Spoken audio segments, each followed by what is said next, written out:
I've been there before, yeah. Let's get a producer on the stage. Right. Put it in the wrong way.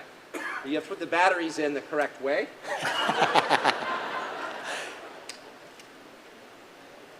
Okay. Is that on? I love it.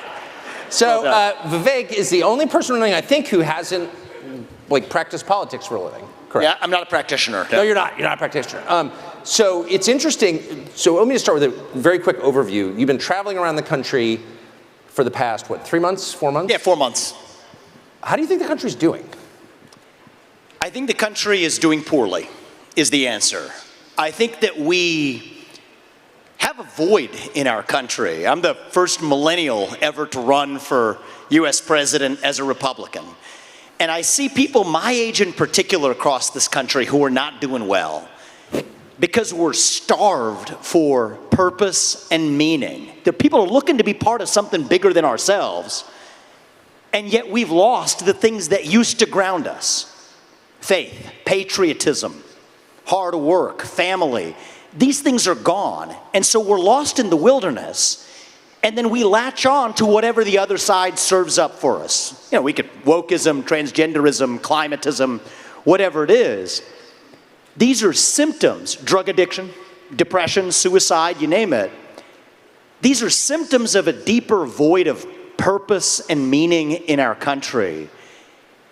But Tucker, I think the good news in that is I think our country's not doing well, but I think that this is also our opportunity as a movement to level up and fill that void, that vacuum, with our own vision. Individual, family, nation, God. When I talk to young people about this, they're more interested in that than they are in race, gender, sexuality, and climate. And so now we got to start running to something as Americans, and if we do, I'm confident that our country will be doing well again. That's where I'm at. Is it my imagination, or are people who weren't raised in traditional religious households, who haven't spent a lot of time thinking about theology, all of a sudden talking about God a lot? Do you notice that? I do notice that, actually, and I think this is a good sign because there's an old expression, right? If there's a hole the size of God in your heart and God does not fill it, something else will instead. That's what's happened in the last decade in our country. Something else, some secular religion has filled that void. But it hasn't really satisfied our moral hunger, right? And so that's that effect is fading, and I think people are hungry to turn back to the real thing. The conversation's coming up, but they say it with a kind of prudishness. Yes. Right? God is a 4-letter word. It's sort of a thing you have to tiptoe around. And I think that right now, family's the same way. The nuclear family makes some people uncomfortable when I say it, but actually this is the best known form of governance to mankind. And so if we start talking more about, hey, that's what we're running to. That's actually what we stand for. Yes, we are one nation. I'm a citizen of this nation, not some nebulous global citizen somewhere else. That it is one nation under God. Yes, it is a nation that is stronger when we ground ourselves in the unit of the family. Then I notice something happens, especially for younger people across the country, Tucker, is they're more open to that message than they thought, but they need someone to serve it up to them. And I think I'm the first non-politician, but I'm also a younger person in this race. I don't have a ton of experience running governments before. But I think in reaching younger people, that's something I feel called to do in this race, and it's why we're traveling college campuses across this country, and I am optimistic about what I see. Well, since you are a younger person and spend time with them, we saw yesterday that a group of reservists has been called up to Europe, apparently, to prepare for war with Russia. Of people in the age cohort who might plausibly be called up to do that, what's the response? I think there is no basis for us to send our young men and women, our sons and daughters, people my age or any age, to go defend somebody else's border halfway around the world when we should be using our own military to secure our own border in this country. And I will not apologize for that. We have to put the interests of this country first. And one of the things that does frustrate me, Tucker, is that this is one issue where I so love many of the other people who are running for this nomination for president. I think most of us, and the entire field I speak for, are in this for the right reasons. We are people who care about our country and want to deliver our country to a better place. But on this issue, nearly our entire field is indistinguishable in practice from where Biden is on this, which is in an undefined, ill-defined way pouring more money into a war that I think is destined to become Vietnam or Iraq all over again. And if you don't learn from the lessons of the past, you're going to be making the same mistakes on an even larger scale going forward. We have to end this war. We can end this war and start prioritizing the interests of actual U.S. citizens here at home. So I think, judging by the response you just got, I think a chunk of, I don't know what percentage, but a lot of Republican primary voters agree with you. Not all, but a lot. I don't think any Republican donors agree with you. I think that's accurate. And I've lost, to be really honest with you, I've lost many large donors or prospective donors over this issue. And it puzzles me. Because I think the tempting thing to say is to have some conspiratorial explanation that they have money at stake in government contractors, Raytheon, or whatever. I don't think that's true, actually. I think there's something else going on in the psychology of an establishment in both the Republican Party and the Democrat Party that is reluctant to the idea that we somehow can't be the ones fighting the war that's the popular war of the day, the politically correct war. I think there's no such thing as a politically correct war. And so what I ask is, how are we actually going to end this conflict in a way that advances U.S. interests? And the thing that puzzles me, Tucker, is nobody in either party is talking about this right now. The Russia-China alliance is the single greatest threat that the U.S. actually faces today. And we are pushing Russia closer into China's arms by actually continuing to arm Ukraine. So what I've said is that I would negotiate a deal that ends the Ukraine war, frees the current lines of control. Yes, that means giving part of the Donbas region to Russia. I would make a hard commitment that NATO never admits Ukraine to NATO. And those seem like unspeakable words in certainly the Republican donor class.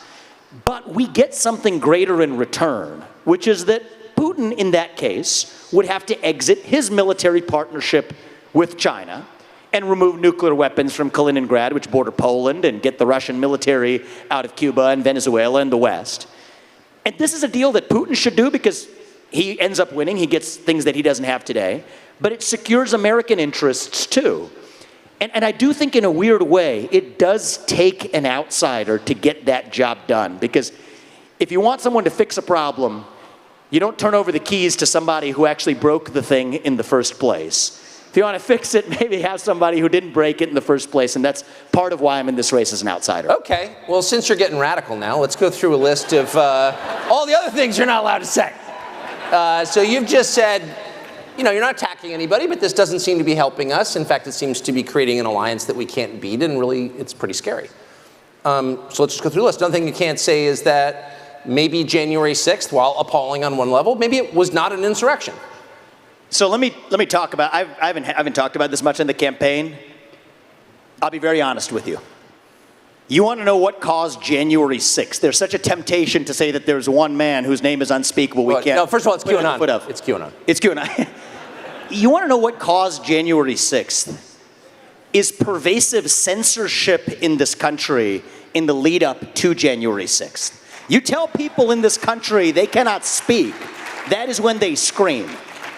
You tell people they cannot scream, that is when they tear things down. And so the reality is, we were told that you could not question where the virus came from when we all knew it came from a lab in Wuhan, which now they admit. We were told that you could not send a private message to someone on the eve of an election that Hunter Biden's laptop story was actually a true story worth considering before an election. You were systematically suppressed. So think about this. You told you had to be locked down, had to take a vaccine that was mandated and forced down your throat, stay locked down in your home while Antifa and BLM roam and burn the streets of this country. So that's the lead up of one full year of telling people you have to shut up, sit down, and do as you're told. And then you tell them, okay, there's an election where you didn't get the information that you needed, such as the Hunter Biden laptop story being real and suppressed. That's what caused January 6th, is a cycle of censorship in this country.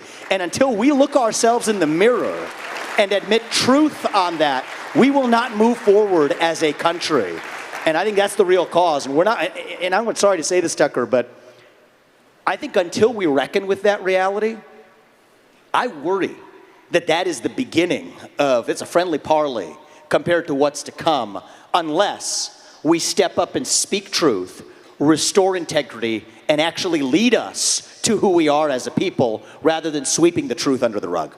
How can you, just as a philosophical question, a lot of the people who are pushing censorship, in fact, I would say almost all of them, in both parties, particularly the Democratic Party, claim they're doing so in order to protect democracy. But how can you have a democracy with censorship? So you want to know the best measure of the health of a democracy? We're a constitutional republic, but I'll use lowercase d democracy as a fill-in, right? Couldn't resist. People always applaud at that. I love that. It's just the truth, though, right? No, it is We're true. a republic. But the civics majors love it. Yeah, that's great. But the best measure of the health of our American democracy, our constitutional republic, is the percentage of people who feel free to say what they actually think in public. That's the metric. It's not the number of ballots cast every November. That's just going through the motions. It is not some other metric of what the media says on a given day. It is the percentage of people who will say in public what they're willing to say behind closed doors. There's no doubt we're doing poorly. The culture is censorious enough. Now, if you say the government on top of that is using social media companies to do through the back door what government could not censor through the front door under the Constitution, that creates the real threat to lowercase d democracy. My litmus test is, if Vladimir Putin was doing it and we would call it a threat to democracy, it's a threat to democracy when we do it on this side of the Atlantic as well. Okay, that's a good way of not pointing the finger at somebody else, but looking ourselves in the mirror and asking ourselves who we really are.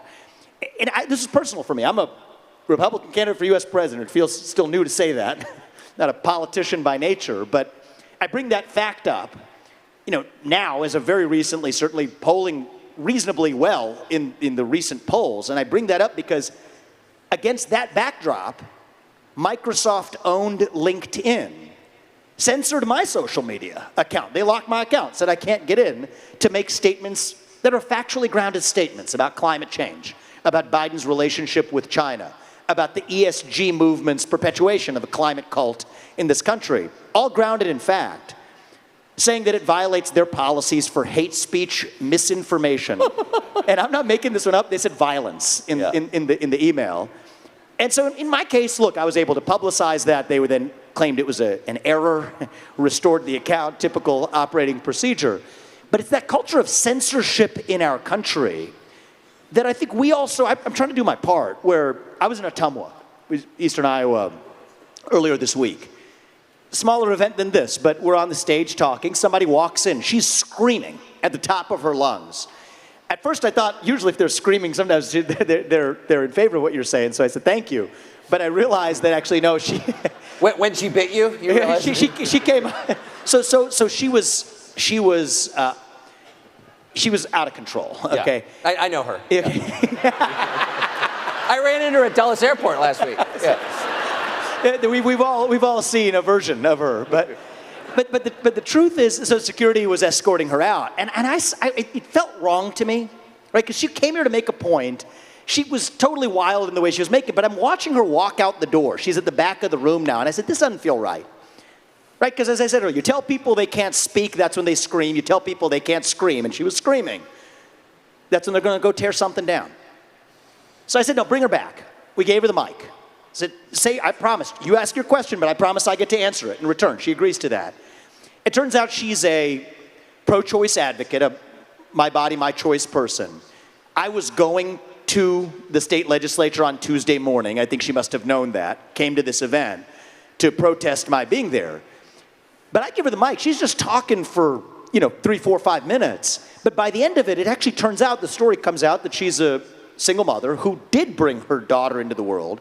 And the things she was saying were things like, my daughter is successful. I don't want you to look down on me. And I thought it was beautiful that the more she started talking, the more she started making our very point of why we believe in protecting life. And so I said, disagreements aside, you are a mother. We celebrate that. The audience applauded. It's why I love Iowans. Wow. She broke down in tears and left. And so I'm moved by what is possible in our country. Our country is broken. We are spiritually broken. We have a spiritual void in this country. It is our job to step up and fill that void by practicing what we preach as conservatives. And so I'm hoping we're doing that. I love doing that in Iowa. It's been something that's really lifted me up in a way that was never an experience I had as a CEO or in business. I've never had these experiences as we've had in the last few months. And honestly, as broken as our country is, it leaves me optimistic about where we're headed. And you can listen to people. It's okay. Yeah, it's okay. It's not going to hurt you. you. So it's so interesting. So you, and I think the intro of you described some of it, but you're coming from a completely different world. It's not like you were mayor, state legislator. You're coming from business and technology and biotech. So what have you learned? How have your views changed since you immersed yourself in crowds of voters and started listening to people? Yeah, so I think my views have changed in part by my belief that we're not as divided as they make it out to be, right? Because many CEOs in this country are frightened, right, of speaking their mind openly. It actually stops, many of them will say, well, stops them from being donors to me, to maybe other causes. They're deathly scared because they believe that we're a nation at our breaking point. And in some ways, we are, because we let it get there. But one of the things I've been convinced of, I've changed my mind on, is that I don't think we're nearly as divided as we're taught to believe. But I went to the south side of Chicago. It's one of the places it's not really where the political advisors would tell you to go if you're in a Republican primary. I went to Kensington and downtown in the inner city of Pennsylvania, in Philadelphia. And I'll tell you, the people in those rooms, especially on the south side of Chicago, where they're converting South Shore High School into an encampment for migrants who they're spending $7,000 per person per month on. This is the supposedly far left, nearly entirely black, Democratic voting bloc. And I have never heard more eloquent cases for securing the border and actually prioritizing the interests of Americans than I heard in that room. What did they say? They said, what about us? Yeah. Was actually the right way to say that. And it came out in many ways where, look, we are Christians. We believe in treating these people humanely. But it's not right that they're spending $7,000 a month and getting baby formula when I couldn't find baby formula a year ago. I can't buy sneakers for my kids. They're providing sneakers for those kids. How does that work? How is that advancing my interest? And actually, you just reminded me of this. Many of them were asking me, as though I was on the side of it, of why on earth we're sending billions of dollars to Ukraine. So it was interesting to me that the traditional partisan boundaries as drawn are really sort of retrofitted. We're sort of shoehorning an old structure. We're sort of shoehorning the modern truth into sort of an antiquated view where I don't think the dividing line in our country is between Republicans and Democrats right now. I think it is between those of us who are pro-American, who believe in the ideals of this country, who will not apologize for those ideals, who will stand up and sacrifice for those ideals, and those of us who are, and it exists in this country, I mean, the Vice President's a great embodiment of this, anti-American. Those who wish to apologize for a nation founded on our ideals. But if you divide it up that way, it is not 50-50 anymore. It's not even close. It's easily 80-20 in our favor, and half the 20 are people younger than me who never learned what those ideals were in the first place. We're going to bring them along too. And I think we have an opportunity to do in this country in 2024 what Ronald Reagan did in 1980. Deliver a landslide election, call the bluff on the division. Much of it is artificial. I fell for it. Right? Even when I started this campaign, I'm running for a Republican candidate for U.S. president, I don't even talk about Republicans that much anymore. I try not to use the word. Not because it's a bad word, but because it doesn't mean anything. Right? If half the Republican, 3/4 of the Republican Party's got the same policy as Biden on the most important policy matter of our time, and if much of the Democratic Party, or at least people on the south side of Chicago, believe in using the military on the southern border and putting the interests of Americans first, I'm not sure those labels are doing much for us now. And one of the things, I actually just got this stat yesterday from my campaign, 40% of the donors to our campaign are first-time ever donors to the Republican Party in any form ever. And the normal number is 2%. So I think this should actually give us hope for possibility if we're willing to take the shackles off a little bit, relax a little bit on identity can be confining. Right? The left does this masterfully. You're black, therefore you can't achieve something. You're a woman, therefore you can't achieve something. Identity is confining. You can be imprisoned in the identities that you inherit.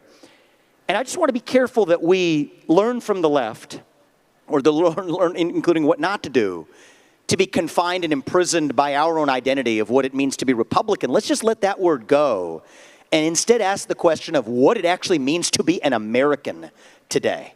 That's the question of our time. And you ask people my age that question, you get like a deer in the headlights response. It's like, it's a blank stare initially.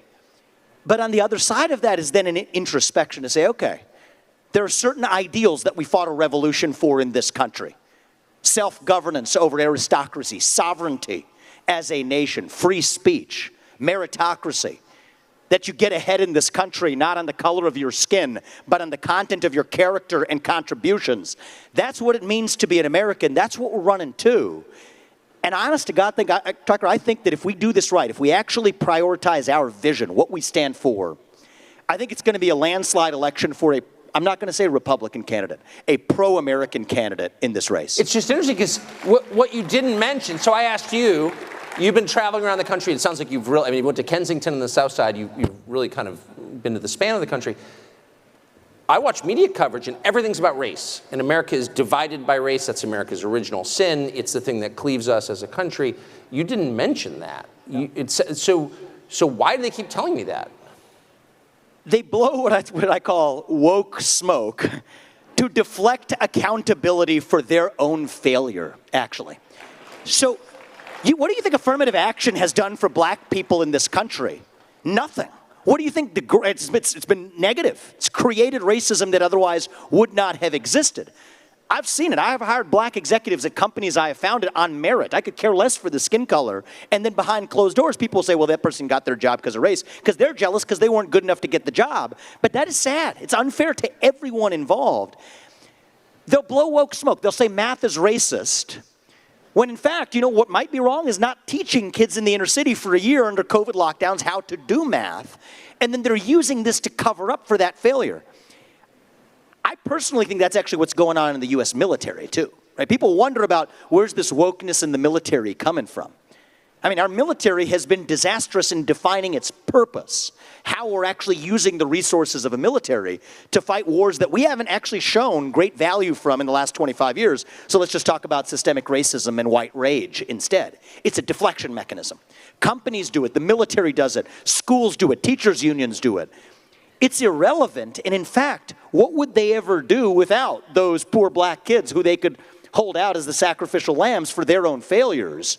What we actually need to do is to level up and say, no, regardless of the color of your skin, how are we going to be a country that ensures opportunity, black, white, man, woman, doesn't matter? You know, my parents came to this country with almost no money. I've gone on to found multi-billion-dollar companies. And then people tell me, oh, that's because you had privilege. They tell me white privilege. It's sort of weird. It's sort of an interesting, it's kind of interesting, actually. Do you tell them? I say, take the blindfold off, and now you have your answer. But the interesting answer is, actually what I do tell them, Tucker, is that I did have privilege. I didn't grow up in money, but I had two parents in the house, a mother and a father, with a focus on education and a faith in God. And you know what? That is the ultimate privilege. That if I'm going to enjoy that, every kid in this country ought to enjoy it too. Do you think, I just have to ask you this, because you're not a political professional, do you think Biden's going to be the nominee? So it depends on who the Republican nominee is. I'm running because at this point, actually, my heart says, I couldn't have told you this in February. I launched on your show, and honest to God, when I left, I had no idea how this thing was going to go. My gut instinct is that I will be the nominee and in a position to win this in a landslide versus Biden. And they will not let Biden run against me. So I believe that if I am the nominee, They will not let Biden run. It is why they're holding in the back pocket the documents case against Biden. It is why they're holding in the back pocket everything else that you're wondering why they're not charging or bringing now. It's not a Democrat or Republican thing. It's a managerial class, deep state bureaucratic class versus elected official puppets thing. And so they're not going to have to use that if it's Trump, because they think based on, they don't analyze, they analogize. They say we did it. We can debate that, but we appear to have done it. We appear to have done it, and so we'll do it again. So if it's Trump, they're going to run Biden. If it's me, there's no way they let Biden run. It's going to be a new puppet, Gavin Newsom, Michelle Obama, you name it. It doesn't matter to me, though, because for me, whoever it is, I'm not running against anybody in this primary field. And I'm going to keep that philosophy in the general. I'm not running against whichever puppet they put up, Biden or somebody else. I'm running for our vision of what it means to be a citizen of this nation, the United States of America. I'm leading us to something, and nobody else is going to get in the way. Thank you. Vivek, good to see you. Good to see you, Tucker.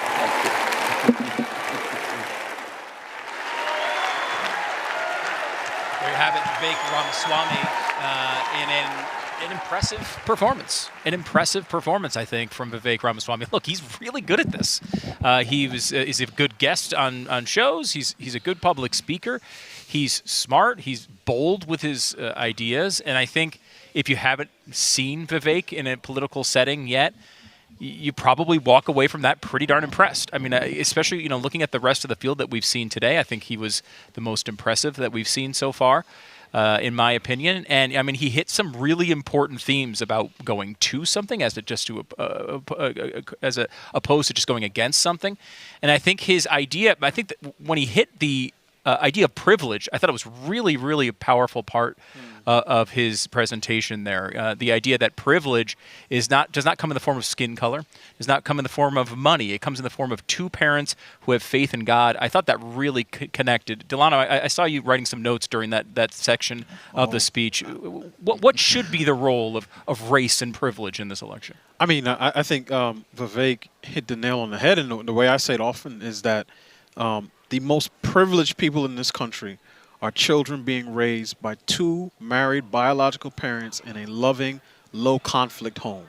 Point blank, period. Across gender, sex, race, religion, I think that should be the foundation of all conservative social policy. So, and when you combine that with, the notion that men particularly are responsible for the children that we create. I mean, Tucker didn't really touch on abortion that much with Vivek, but again, this is one of the issues that comes up, right? So often we make abortion a women's issue, but men have obviously a very important role to play as it relates to the creation of life. I think he did a tremendous job of hitting those points in terms of the importance of family. And I mean, when it comes to race, again, I think candidates should go wherever there are voters, right? Now, I understand that people say, look, the one thing they're not making more of is time. So you have to allocate time according to your priorities. But I like seeing Vivek on the south side of Chicago. I like seeing him in Philadelphia. I like seeing him on the Breakfast Club bringing his message to prospective voters. And they all may not vote for him, but at least he can say, I showed up, I listened, I spoke to people, I got a better sense of the issues. And one of the things that he brought up, and he was dead on, is that I saw there was a group of voters in Chicago, black voters, who were criticizing their local government for prioritizing the needs of foreign nationals who come from other countries, end up in Chicago, and saying, you are going to turn a high school in our neighborhood into a housing facility for people who've come into the country illegally. And what you heard when those people were speaking on the ground, they were saying things that the left typically calls, replacement theory. And I think one of the things we need to understand is that these issues are not primarily about race. Every nation has the right to decide, who comes in, right, and under what circumstance. In the same way we all have homes and they have doors, or I'll use a different analogy. A family may say, look, we love our kids, but we're willing to adopt, some more children. And most people say, oh, wow, that's a great thing. But if I told my kids every single week we're going to adopt a new child, So by the end of the year, we had 50 new kids in our house. I think they would have a right to say, well, Dad, what are we going to eat? Where are we going to sleep? And my answer can't be, well, me and your mom are pretty comfortable, so you guys should sort of figure it out. So I think Vivek hit on some of the most important issues. And I love how he tied it together by saying, look, we're running to say clearly with one voice what it means to be an American. I thought he did a fantastic job. Matt, I want to get more for you in a second, but we got about 1 minute until Glenn is going to be interviewing Vivek Ramaswamy coming off stage right now. Can you give me a 1 minute quick reaction? Yeah, I mean, here's the thing. If people out there, if you don't know about Vivek and now you do, well, you're welcome, right? I mean, he's very, very good at what he does. So he is actually, he says he's not a politician. I mean, he hasn't been one in the past. He's actually an excellent politician.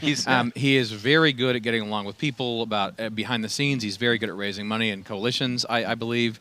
And he's also, I've seen him for the last 2 years, been following him. He has been following very closely a lot of the best thinkers on the right. He's been following very closely what the issues actually are and what the possible solutions are.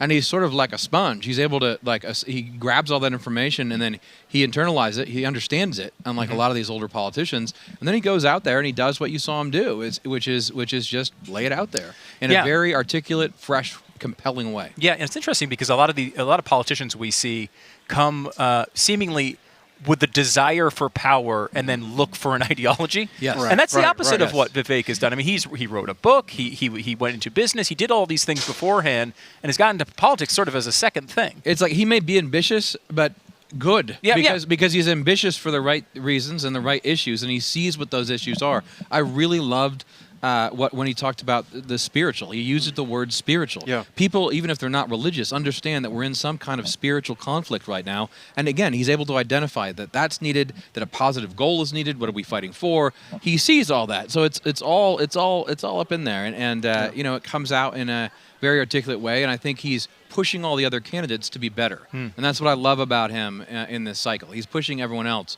to be sharper. Yeah. We have Vivek Ramaswamy now with Glenn Beck. Let's throw it back over to Glenn. Very much. Thanks, Stu. Vivek, It's good to great see you, job. Glenn. Good Thank to see you. Thank you. I will tell you, I've been here since 7 o'clock this morning, and the political talks have just gotten better and better. I think you did a really great job. Thank you. Again, we look at you, and you said some really difficult things to this crowd. You talked about the war, and you're the first one, I think, that has been very clear on not my child, not your child, going to fight. You said we just don't do it. How realistic is that? I think it's very realistic, Glenn. And the fact is that there's an opportunity. I'm a big fan of using silver linings, even of bad decisions that have been previously made. I think most of the aid we've put into Ukraine, all of it, has been a bad choice. But here's what we can get out of it. Hold on just a sec. Do you think it's a bad choice, or do you think... I think that we're not watching that money. I think that's a money laundering situation. Oh, it is, absolutely. Yeah, okay. Oh, no doubt about it. Okay. I mean, I think I have my own views on Zelensky, and we can go down that rabbit hole. Right. But I care more about this country than just pointing out that problem, but we could spend hours on that. Yeah. My point is we can use this as an opportunity to accomplish a different and a more important strategic objective for the U.S., which is break apart the Russia-China alliance. Yes. That is what nobody's talking about. The top crowning achievement of the next president of the United States will be to disrupt that alliance. And now Ukraine gives us a chance to do it. So we do a deal that gives Putin the things that most Republicans and nearly all Democrats are unwilling to do. Freeze the current lines. Commit that NATO will never admit Ukraine. Not some path to joining. Never admit Ukraine. But in return, Putin has to exit his military partnership with China. We'll then reopen up economic relations with Russia. I think that's okay. I think that's a good thing. Then Putin has no reason to be Xi Jinping's little brother. Right. Which, by the way, deters China from going after Taiwan. Right. Because China's bet now is that the U.S. won't want to be at odds with two different nuclear allied superpowers. Correct. But if Russia's not in China's camp, now we have actually deterred China from going after Taiwan without going to war.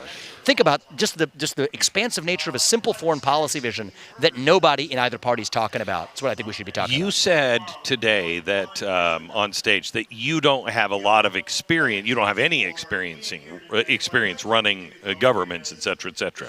Is that really necessary in today's world to have the experience? Is it Is it honestly that different than running the world's largest corporation and reining it in and getting it right?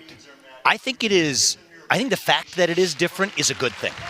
Because I think that one of the things that happens when you actually go through this totem pole and ladder of government is that you become acclimated to its ways. So I'm coming in with a clear-sighted view, Glenn, of shutting down most of the administrative state. How realistic is that? How Very do you do it? realistic. So first of all, do it on strong legal authority. So I'm a unique combination. I don't like to brag a lot, but I'm a CEO, but I've also studied the Constitution deeply.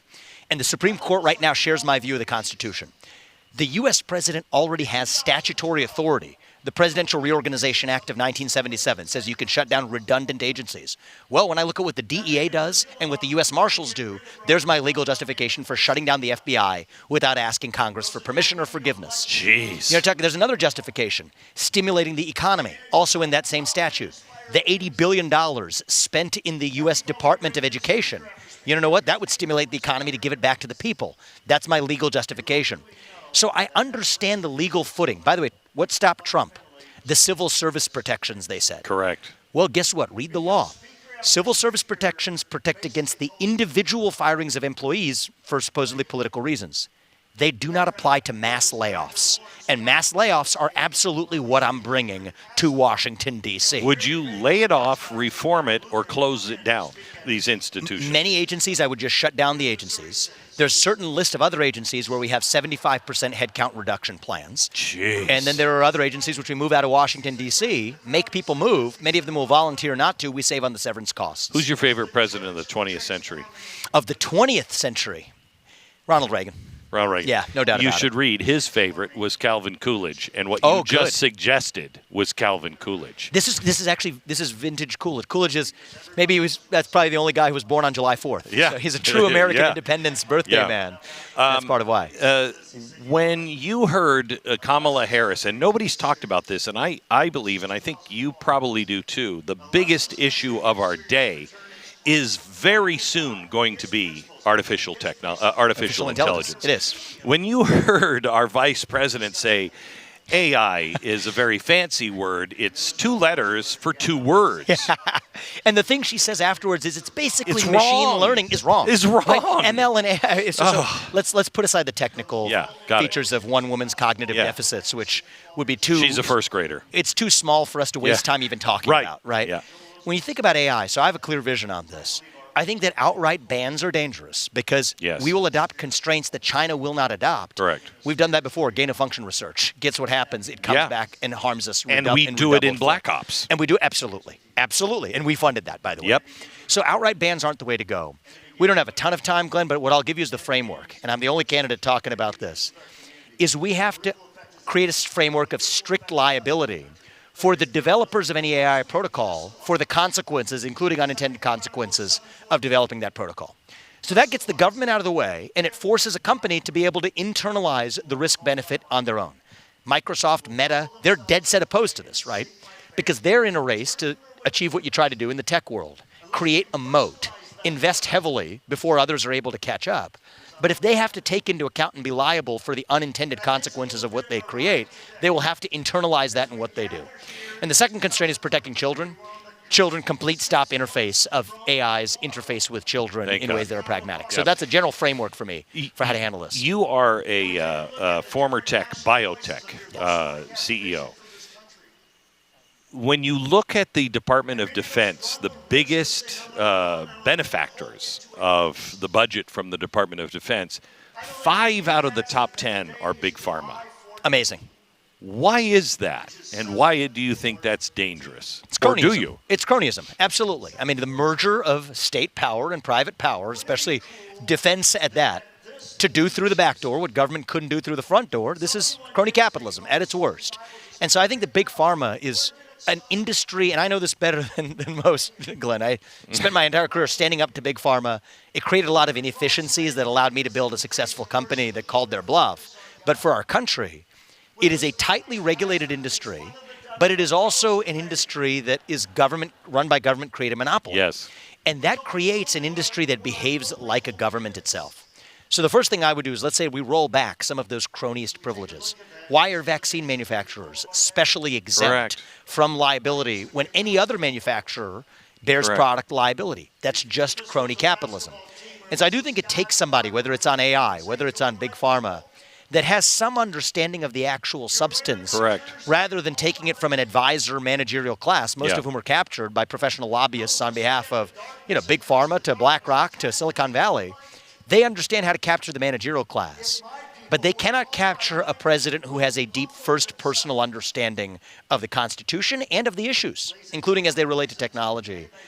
That's part of what motivates me to say that, this is why we're making the sacrifices to actually see this all the way through. Not in this just to make a point. I think it's going to take someone from the outside, but with that level of understanding, to address an era where the threats aren't as simple as they were in 1980. They're more complicated today.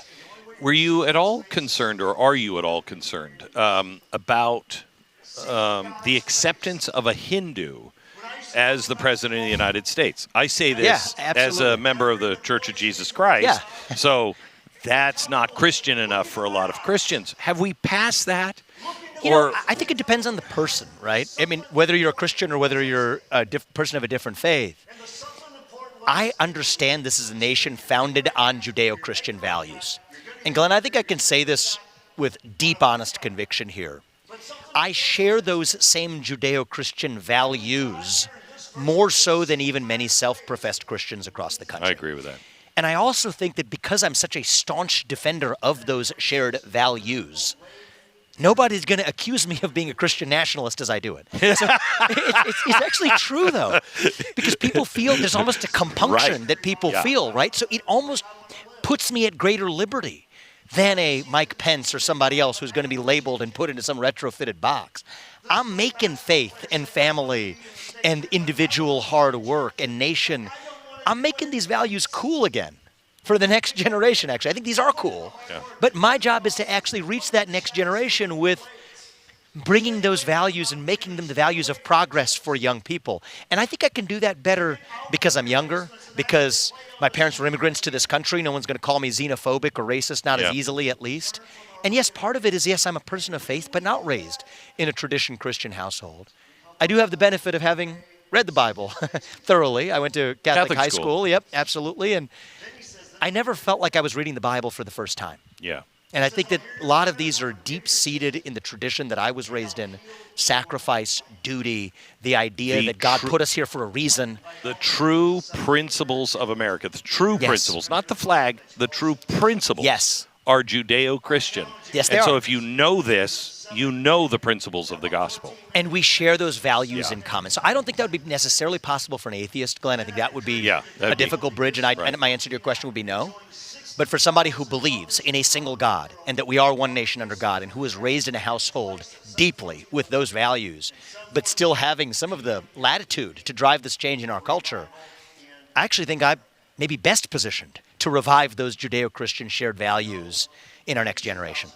You have a very bright future. Thank you, Glenn. It's Thank good you to very see you. much. Good to see you. Yeah, it's good Thank to be you. here. And thank you for everything you're doing on ESG I appreciate it. and saving our nation. Thank you. Thank you, Glenn. Thank you.